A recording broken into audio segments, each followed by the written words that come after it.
This is just a really quick video to share my journey through anxiety and depression, and where I am now. So it all started for me when I was about 15 years old. I suffered by having a huge panic attack, which seemed to come out of nowhere. And then following on from that, this seemed to keep happening to me. I went to the doctors a few times. I've had counselling, I've had CBT, and I've been on antidepressants for about 10 years.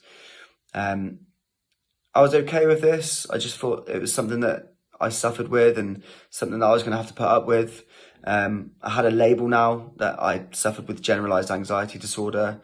And I kind of came to accept that until about 6 months or so ago. I did a little bit of research. I'm sure, as you know, if you're somebody that suffers with mental health, you probably go on Google quite often just trying to find ways to help yourself out. That's something that I did. And luckily one day this actually paid off for me, as I came across hypnotherapy. And I still had massive reservations about this. I felt like I'd tried absolutely everything. But I thought, you know what, I'm just going to give it a go. What can the harm be?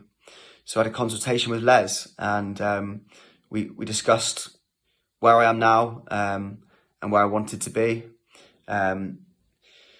The first thing that struck me about Les was that he was very friendly and very welcoming, and he listened to what I wanted.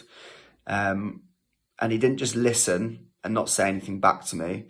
He listened and he gave me solutions, rather than when you go for counselling, sometimes it's just all about listening to the problems. But it stood out to me that he had answers for these problems, and I thought, you know, I'm going to give this a go. So I had about 10 sessions with Les, but I can honestly say after one or two, I felt like my identity had started to change. As somebody that had taken tablets for 10 years, with a little box that said on it, take one daily for anxiety and depression, my main goal that I discussed with Les was to come away from that identity and change, not so much who I was as a person, but change that negative identity that I had about myself. And I can safely say now that for the last 3 or 4 months, I haven't been on those tablets. My identity has changed. My mood has been lifted. And I'm not somebody now that suffers with anxiety or suffers with depression. I'm a different person. And that's all down to the work that Les and I have done together in these sessions. So if you're someone that has reservations like me, please go for it. You will change who you are for the best, and you won't regret it.